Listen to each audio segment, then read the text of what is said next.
What if the future of African sovereignty is not always decided in presidential palaces, military headquarters, or international summits, but sometimes at an ordinary intersection where two vehicles have just collided?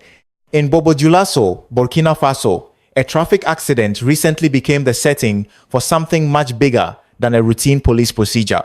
Normally, officers may spend considerable time securing the scene, taking measurements, recording positions, and gathering the information needed to reconstruct what happened. During that process, traffic can build up and officers remain exposed on the roadway. This time, however, a drone rose above the accident scene and began collecting information from the air.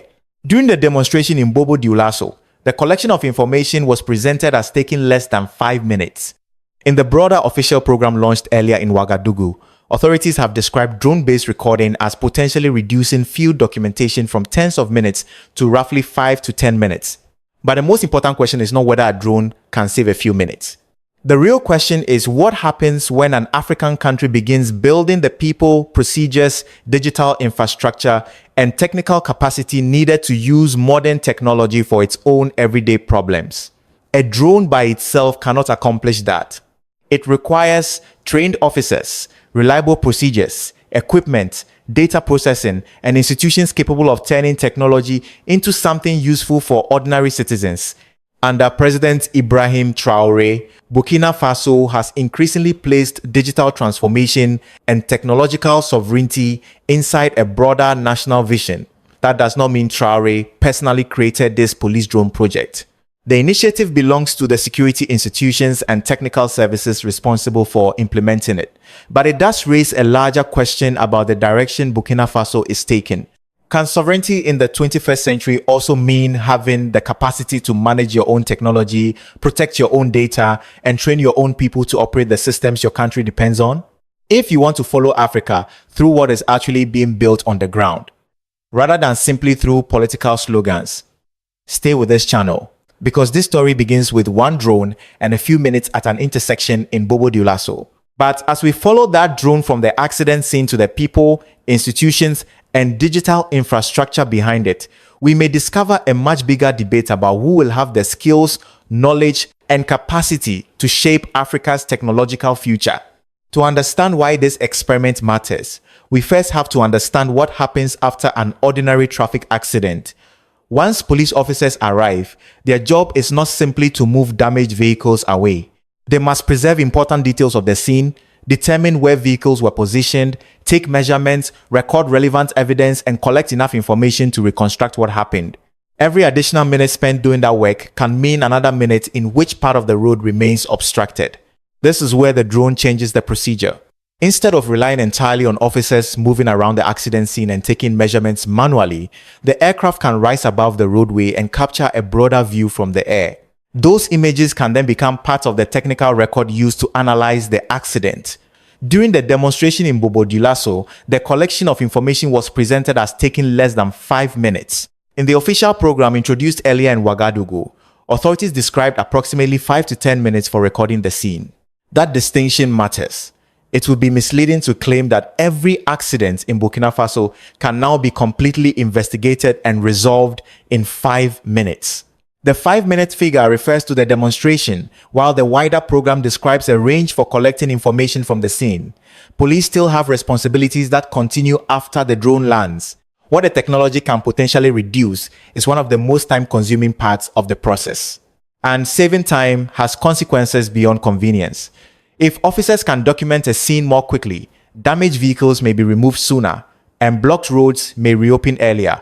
In a busy city such as Bobo-Dioulasso, that can matter to everyone waiting behind an accident, from workers trying to reach their jobs to families attempting to get home. There is another benefit that receives less attention. Police officers conducting measurements on an active roadway are themselves exposed to danger. Passing vehicles, poor visibility, impatient drivers, and congestion can create the possibility of another collision. A drone cannot eliminate that danger, but reducing the amount of time officers must spend physically moving through the accident area can reduce their exposure. So the real improvement is not simply 5 minutes instead of 30 or 45. It is the possibility of combining speed, safety, and a more efficient use of police resources. Yet, even that does not explain the most important potential advantage of the system. Because after an accident, the hardest disagreement may not be about how long the road was blocked. It may be about what actually happened and whether the evidence can be trusted.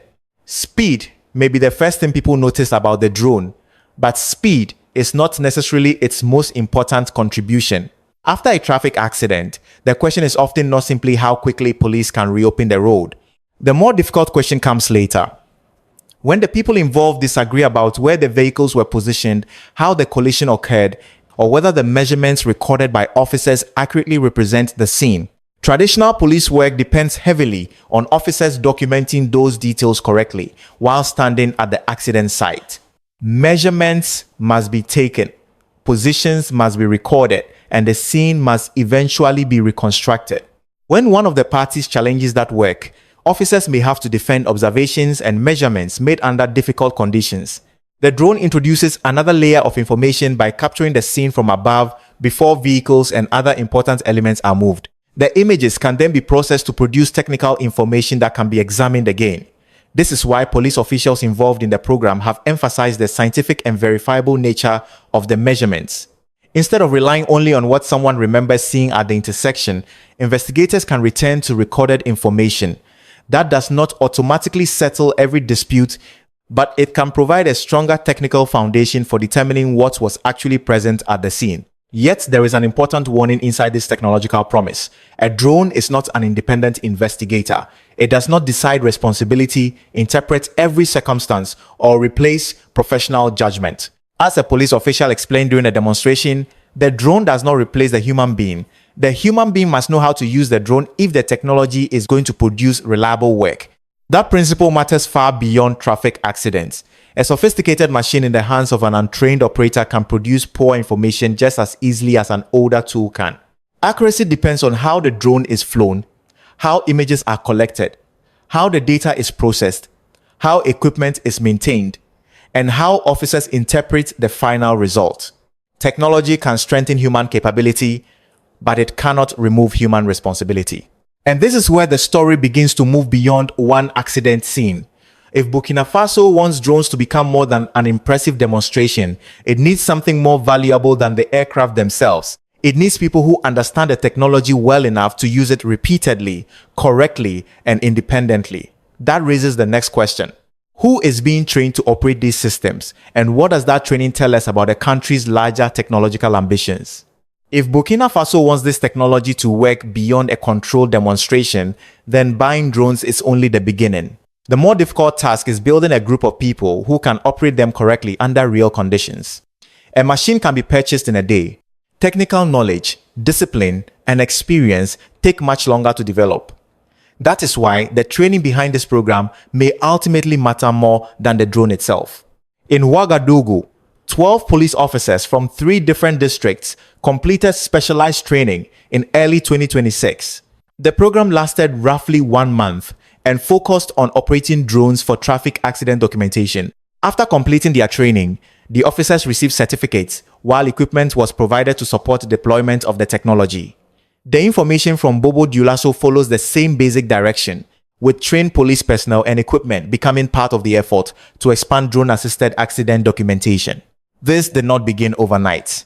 Burkina Faso's Ministry of Security had already been developing drone skills within the security services before this traffic program appeared. Training organized through the ministry's technical structures shows that authorities were trying to build human capability alongside the acquisition of new equipment. That distinction is important because many countries can purchase sophisticated machines. Far fewer can create the institutions and technical workforce required to keep those machines useful over time. Imagine what happens after the cameras leave. A drone eventually needs maintenance. A new officer must be trained. Software must be understood. Data must be processed correctly. Procedures must remain consistent from one accident to another. If every technical problem requires waiting for an outside specialist, then ownership of the equipment does not necessarily mean control over the capability. Real technological capacity begins when local personnel can operate a system confidently, maintain its usefulness, and train the next generation of operators. This is also why the statement that drones do not replace people deserves attention. The goal is not to remove police officers from the process. It is to give trained officers a better tool. Human judgment remains necessary, but the quality of the information available to that judgment can improve. In that sense, modernization is not a contest between people and machines. It is about whether people can learn to make machines serve a practical public purpose. And that brings us closer to the larger meaning of this story. Technological sovereignty does not begin when a country purchases an impressive device. It begins when knowledge starts taking root inside its own institutions. Burkina Faso is still at an early stage with this program, and its long-term success remains to be proven. But the movement from demonstration to training and then toward wider deployment gives us something concrete to examine next. How an experiment that began in Ouagadougou is now reaching Bobo-Dioulasso. The road to Bobo-Dioulasso did not begin in Bobo-Dioulasso. On November 19th, 2025, Burkina Faso's National Police presented the use of civilian drones for traffic accident documentation in Ouagadougou. The authorities did not immediately declare the system a nationwide success. Instead, they announced a pilot phase in the capital, with the possibility of gradually extending the technology to other police units if the results proved satisfactory. That detail matters because it shows a process of testing before expansion. Bobo-Dioulasso now gives us an important next chapter. The demonstration there suggests that drone-assisted accident documentation is moving beyond the capital, and there is a practical reason why improving accident management matters in this part of the country. From January 1st through February 28th, 2026, authorities reported 638 traffic accidents across the Guiriko region. Those accidents left 608 people injured and 27 dead. These figures cover the wider Guiriko region, not simply the center of Bobo-Dioulasso, but they reveal the scale of the challenge facing local authorities. Think about what hundreds of accidents mean in practical terms. Every serious collision can require police officers, emergency personnel, traffic control, measurements, documentation, and eventually the reopening of the road. When those procedures are repeated hundreds of times, even modest improvements in efficiency can begin to matter. Saving time at one accident may appear small. Saving time repeatedly across a busy police system is a different calculation. But this is also where we must resist the temptation to turn technology into a miracle. A drone arrives after an accident has already happened. It cannot stop a driver from speeding. It cannot prevent someone from using a phone behind the wheel. It cannot make an impaired driver sober or force every road user to obey a traffic sign. Authorities in Guiriko have continued to identify human behavior, including carelessness and excessive speed, among the important causes of road accidents. So the drone should be understood for what it is, a tool for improving the response to a problem, not eliminating the problem itself. Road safety still depends on enforcement, education, infrastructure, responsible driving, and public behavior. Technology can strengthen one part of that system without replacing the rest. Yet, the movement from Ouagadougou to Bobo-Dioulasso reveals something significant. Burkina Faso appears to be testing a technology, training personnel, evaluating its usefulness, and then extending the capability beyond the capital. And that raises the next question. If the drone itself may have components produced elsewhere, what exactly does it mean for Burkina Faso to claim greater technological control over its own future? At this point, an important distinction has to be made. Burkina Faso's National Police has described the drone accident documentation project as a nationally designed initiative under the technical structures of the Ministry of Security. But that does not mean Burkina Faso manufactured every part of the drone, camera, sensor, computer, or software involved in the system. There is no reliable evidence available to support such a claim, and making it would weaken the larger story rather than strengthen it. The more useful question is whether a country must manufacture every component before it can begin gaining technological sovereignty. In today's world, even wealthy industrial nations depend on international supply chains. Components may be designed in one country, manufactured in another, assembled somewhere else, and operated thousands of miles away. Complete technological isolation is neither realistic nor necessarily desirable. The real issue is how much control a country retains over the systems it depends upon. There are several levels of control. The first is simply owning equipment. A government can purchase drones, computers, cameras, or servers. But ownership alone creates limited independence. The second level is having local people who know how to operate, maintain, and adapt those tools. That is why the training of Burkinabe police officers matters. Knowledge transforms imported equipment from something a country merely possesses into something its institutions can actually use. A deeper level involves controlling the procedure itself. Who decides how the drone is deployed? Who determines what information must be collected? Who processes the images? Who can examine the results? And when something goes wrong, does the country possess enough technical knowledge to understand the failure? Or must it wait for someone abroad to provide the answer? These questions reveal the difference between purchasing technology and developing technological capacity. Then comes perhaps the most important level of all, data. A drone may be manufactured abroad while still serving a nationally controlled system, provided local institutions can determine how it is used and how sensitive information is handled. On the other hand, a country can physically own thousands of devices while remaining deeply dependent if critical software, maintenance, expertise, and data remain beyond its control. So technological sovereignty should not mean shutting Burkina Faso off from the world. It should mean increasing the country's ability to choose partners without surrendering the ability to make its own decisions. And this is where the small drone experiment begins to connect with a much larger political vision. Because under Ibrahim Traore, the language of digital sovereignty has moved increasingly close to the center of Burkina Faso's national agenda. This is where Ibrahim Traore enters the story more directly, but with an important distinction. There is no reliable evidence that Traore personally ordered the traffic accident drone program or designed the system used by the police. That work belongs to Burkina Faso's Ministry of Security, the National Police, and the technical institutions responsible for implementation. Traore's importance lies at a different level. As president, he has supported a broader national direction in which digital transformation and technological sovereignty have become increasingly important political goals. In November 2025, Traore opened Burkina Faso's 20th Digital Week, an event focused on the country's technological future. The government presented digital sovereignty as a national priority and connected digital transformation with areas including public administration, education, health, security, and defense. Burkina Faso also outlined a broader digital transformation program extending toward 2030. This matters because it places technology inside a national development strategy rather than treating it as a collection of isolated projects. The political idea behind that strategy is relatively simple. Burkina Faso does not want to remain only a consumer standing outside the technological changes reshaping the world. Its leaders have spoken about the need to become an active participant. For a country with limited industrial resources, that does not mean suddenly producing every computer, drone, server, or semiconductor at home. It means gradually developing the knowledge and institutions required to make more decisions for itself. That is why the police drone becomes interesting. On its own, it proves very little about national sovereignty. But place it beside the training of local operators, the digitization of government services, investment in national digital infrastructure, and efforts to strengthen domestic control over public data, and a broader pattern begins to appear. The ambition is not simply to own modern machines.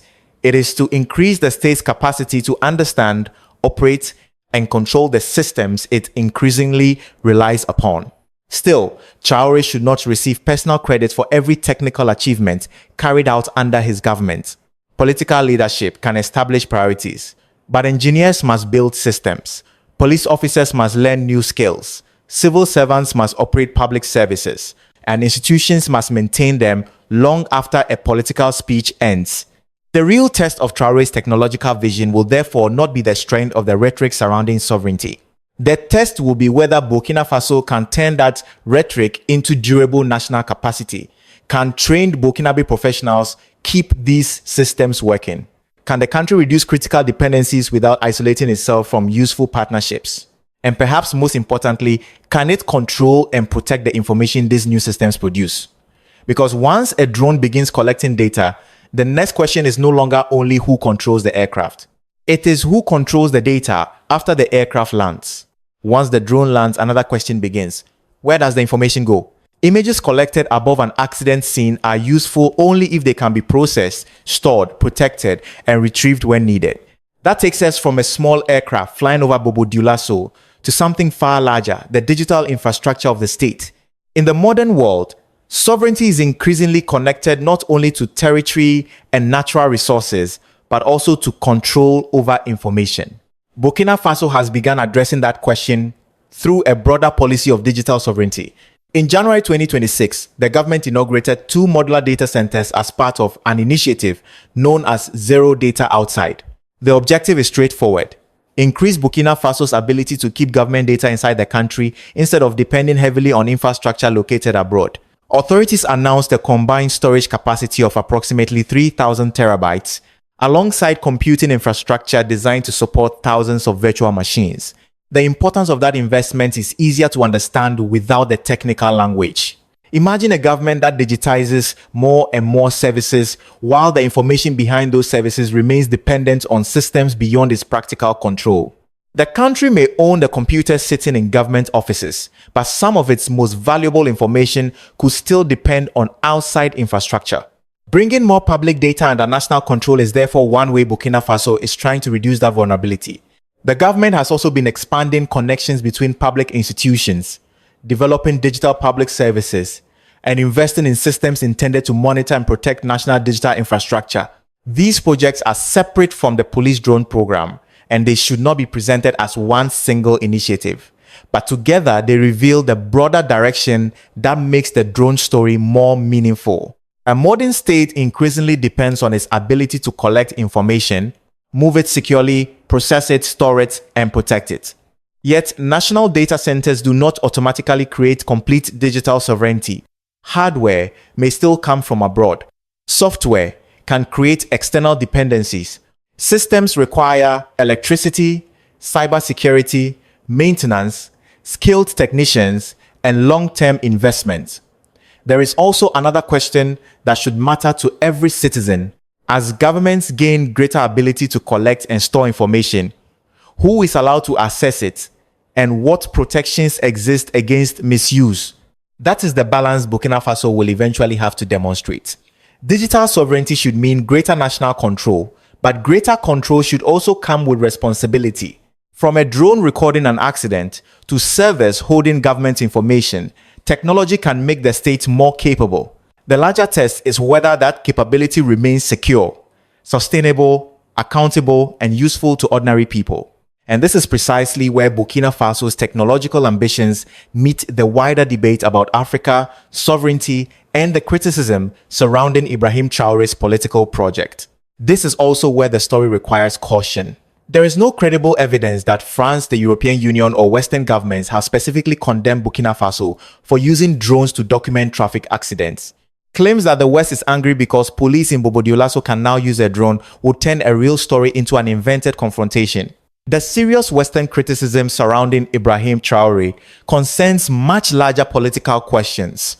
European institutions and Western human rights organizations have raised concerns about restrictions on independent media, pressure on critics, the narrowing of civic space, and alleged human rights abuses.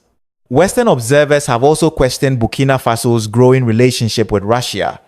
Another debate concerns Traore's enormous popularity on social media, where authentic political support has sometimes been mixed with misleading or artificially generated content portraying him as a near-mythical African leader. Those criticisms should not simply be dismissed because they come from Western institutions. If Burkina Faso wants sovereignty, then accountability must be part of that sovereignty. A government that controls more drones, cameras, databases, and digital infrastructure also gains greater technological power. Citizens therefore have a legitimate interest in knowing how information is protected and how that power is supervised. National control over technology should not mean unlimited government control over citizens. But the opposite mistake is equally dangerous. Criticism of Traore's government does not automatically erase every measurable improvement taking place under it. If trained police officers can document an accident faster, that result can be evaluated on its own evidence. If Burkina Faso increases domestic data storage capacity, that too can be measured. Political disagreements should not prevent us from recognizing practical achievements, just as technological achievements should never prevent us from asking difficult political questions. There is also a deeper Pan-African lesson. Sovereignty cannot mean replacing dependence on France with dependence on Russia, China, the United States, or anyone else. African countries will continue to need international partners. The important question is whether those partnerships increase local skills and choices or create another form of dependence. That may be the most useful lesson Burkina Faso offers other African nations. Do not copy the drone simply because it looks modern. Copy the method when it works, identify a local problem, choose appropriate technology, train local people, protect the data, measure the results, correct the failures, then expand carefully. Real independence is not refusing cooperation with the world. It is developing enough capacity to cooperate without surrendering the right to choose your own direction. So we return to where this story began, at an ordinary intersection in Bobo-Dioulasso. A collision has disrupted traffic. Police officers arrive. Instead of spending all of their time measuring the scene manually, a drone rises above the road and begins collecting information. Within minutes, the most important details can be recorded from the air and later processed into technical data. It is a modest change in one government procedure, but sometimes the direction of a country becomes visible through changes that initially appear small. The drone does not replace the police officer. It does not prevent reckless driving, repair dangerous roads, or eliminate traffic deaths. And a successful demonstration does not prove that Burkina Faso has suddenly achieved technological independence. The country still depends on international technology, equipment, expertise, and supply chains in important areas. Those limitations should be acknowledged because sovereignty becomes meaningful only when it is measured against reality rather than slogans. But something else is also real. Burkina Faso is training people to operate new systems. Its institutions are experimenting with new ways to perform public services. The government is investing in digital infrastructure and expanding its capacity to keep public data inside the country. Under Ibrahim Traore, these efforts are increasingly connected to a political message that sovereignty must include the ability to understand, manage, and eventually control more of the technology on which the nation depends. That debate reaches far beyond Burkina Faso. Across Africa news, discussions about the African Union and the future of West Africa increasingly intersect with questions of technology, security, resources, and political independence. In the Sahel, the governments of Ibrahim Traore in Burkina Faso, Assimi Goïta in Mali, and Abdourahmane Tiani in Niger have challenged older relationships with France while searching for different partnerships. But changing partners alone cannot guarantee sovereignty. If dependence on one foreign power is simply replaced by dependence on another, the fundamental problem remains. The lesson for Africa may therefore be less dramatic but more useful. A country does not need to manufacture every machine before it can begin increasing its independence. It can start by identifying practical problems, choosing useful technology, training its own people, protecting its own data, developing local expertise, measuring results, and expanding only when the system proves that it works. Sovereignty is not isolation. It is having enough capacity to negotiate, cooperate, and still retain the power to choose. So perhaps the most important thing about that drone over Bobo-Dioulasso is not the drone at all. It is the question beneath it. If African sovereignty begins with the ability to solve everyday problems with growing confidence and local capacity, could those 5 minutes at one intersection represent a small glimpse of a much larger future? If you want to keep examining Africa through measurable changes rather than slogans alone, follow this channel because the next chapter of the continent may be taking shape in places the rest of the world is not yet watching. We sincerely appreciate your time and support. Every video on this channel is carefully researched, thoughtfully written, and meticulously edited by our dedicated team. We don't rely on automated production or shortcuts to create our content. Every story, every visual, and every detail is crafted with genuine care, passion, and a commitment to bringing you meaningful, high-quality videos.